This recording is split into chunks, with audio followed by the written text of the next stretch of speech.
Hello ladies and gentlemen, a very happy new year and welcome to the Wildcats Arena for weekend 2 of the British Wheelchair Basketball Women's League. This is the highlight show. My name's Stephen Jameson and over the course of the next 20 minutes have we got a show for you. Here's what's coming up.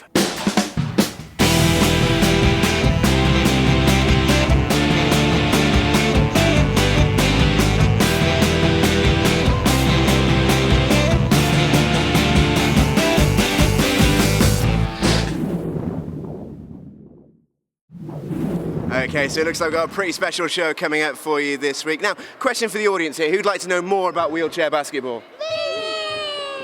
Take a look at this. Wheelchair basketball is similar to basketball in many ways. The court size and hoop height are identical, as is the scoring system. 2 points for a basket or 3 for a long shot beyond the 3-point line. The rules are largely similar too, although travelling works slightly differently in this sport, with players only allowed to propel themselves forward in their chair twice without bouncing the ball.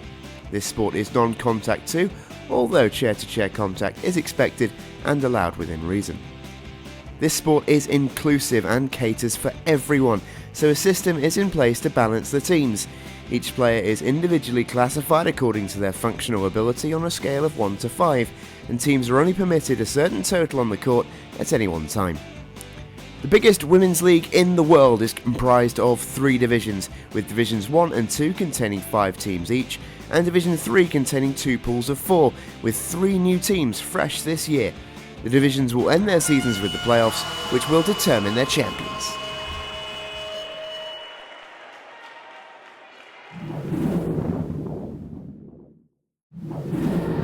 Here we go then, ladies and gents, it's time to kick off the highlights. We start as ever with Division 1. Here's all the action. We start Division 1 with one of our 2 unbeaten teams as the Sheffield Steelers took on Vixens. The Christmas break certainly didn't seem to have affected Maddie Thompson's radar early on from Katie Morrow's assist. The two then combined in reverse to further pad the score in the Steelers' favour.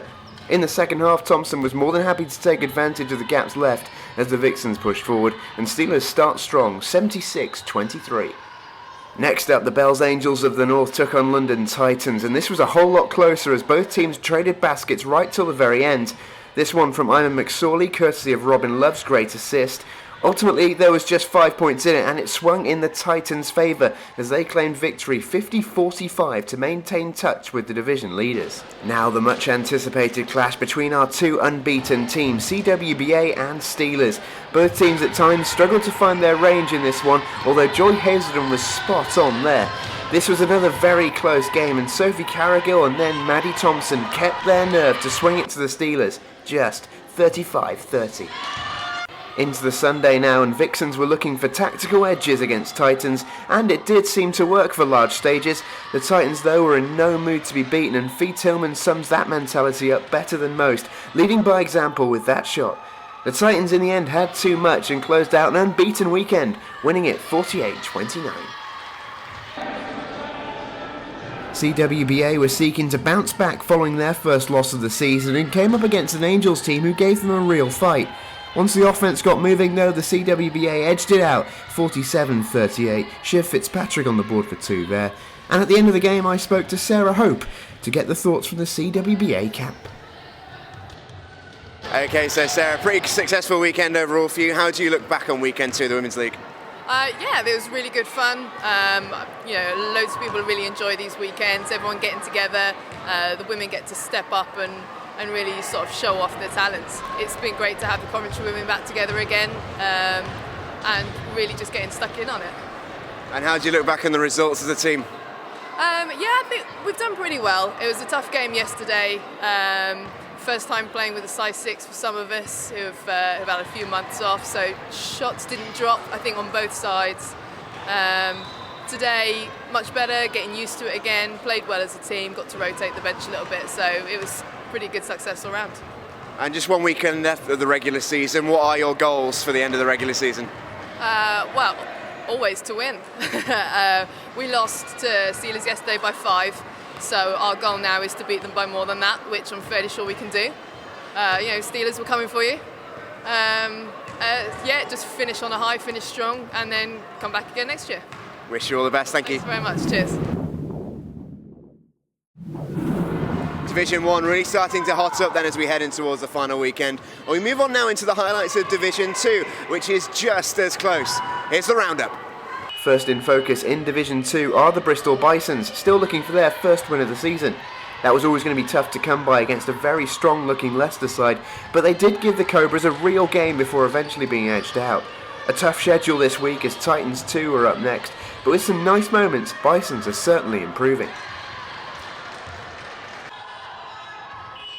Angels 2 up next, and the team from the North East also felt the wrath of the Titans in their opening game as the London side won comfortably.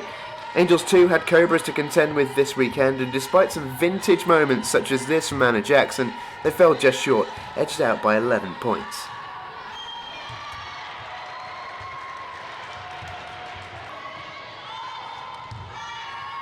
Blackhawks gave 2 excellent performances and can count themselves unlucky to have been defeated twice on weekend 2, which really goes to show the competitiveness of this division. A narrow 6-point defeat to the Cobras was then followed by a 7-point reverse to Titans. They're not out of the hunt just yet though.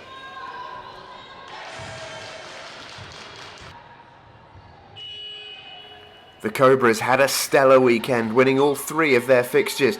They started brilliantly against the Bisons before edging out the Blackhawks. They returned on Sunday in bright orange against the Angels, but that didn't alter their form one bit as they picked up another win to stay right on the heels of the leaders. And those leaders are Titans 2, who are in fantastic form all weekend, much like their clubmates in Division 1. 3 games and 3 wins, and they looked very comfortable in 2 of them against Bisons and Angels. Blackhawks did run them close as expected, but it is Titans 2 who are the team to beat heading into weekend 3. So 2 down and 2 more to go. It's time to move into Division 3, and we start with Pool A. Here's the roundup. Stoke Spitfires are first in our roundup of Division 3A, and they had 3 games on a busy weekend in Nottingham. They put in good displays against both the Blue Stars and the Bears, with some excellent shooting thrown in there as well.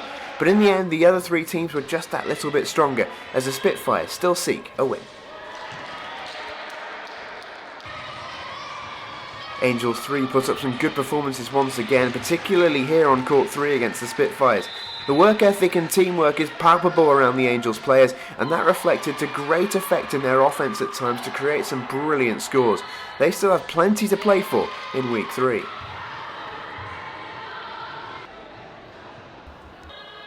Eastern Blue Stars had another very solid weekend as their offense in particular continues to improve. Excellent against the Spitfires and very solid against both the Bears and the Angels. Blue Stars will be hoping to end the season on a high next time around. Imagine what the celebrations will be like then.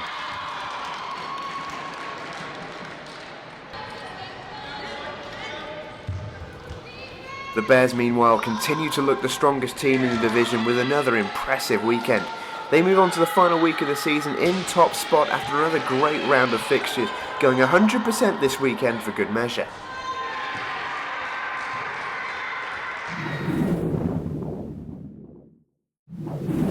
Time now for our final division of the weekend. Next up in the spotlight is Division 3B.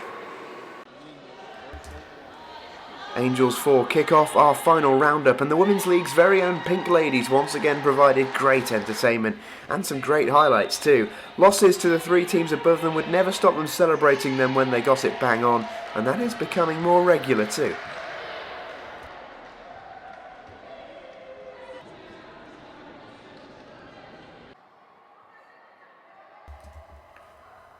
Wakefield Whirlwinds continue to enjoy every second of their time in the Women's League, and so they should too. They picked up a win against Angels but were defeated by the 2 teams above them, but only by 10 against the Wolves as Wakefield continue their upwards curve. At the top of 3B, it really could not be any closer. Worcester Wolves won all their games this weekend, including a crucial victory over the Tees Valley Titans, which followed excellent displays over Angels and Whirlwinds. Their excellent 53-23 win versus Tees Valley means we are set up for a grandstand finish in week 3.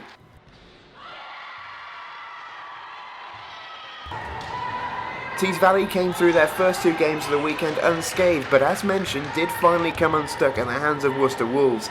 With just a solitary point separating the 2 on head-to-head, I spoke to player coach Lauren Douglas how she felt ahead of the final weekend. Okay, so Lauren, before we get into what just happened out on court today, I just want to talk about Tees Valley Titans, new to the league this year. How much are you guys enjoying the Women's League? We're really enjoying it. It's nice to come and play with all the women. A lot of us play in the male league, and it's nice to play with all the women, the camaraderie and everything like that. We've really enjoyed it so far. And the results have been amazing for you guys so far. We did just see your first defeat, unfortunately, but until then, undefeated. That's a pretty good record. Yeah, we're doing really well. Seeing it's our first season, to only have one defeat so far is absolutely brilliant. Everyone, even though we lost, put 110% into it today, and that's all we can ask for. And heading into that final weekend, it does make things very, very tight at the top. What are your expectations going into it? Hopefully, I'm hoping that we'll get 3 wins, but as long as we played like we've done today, that's all we can do.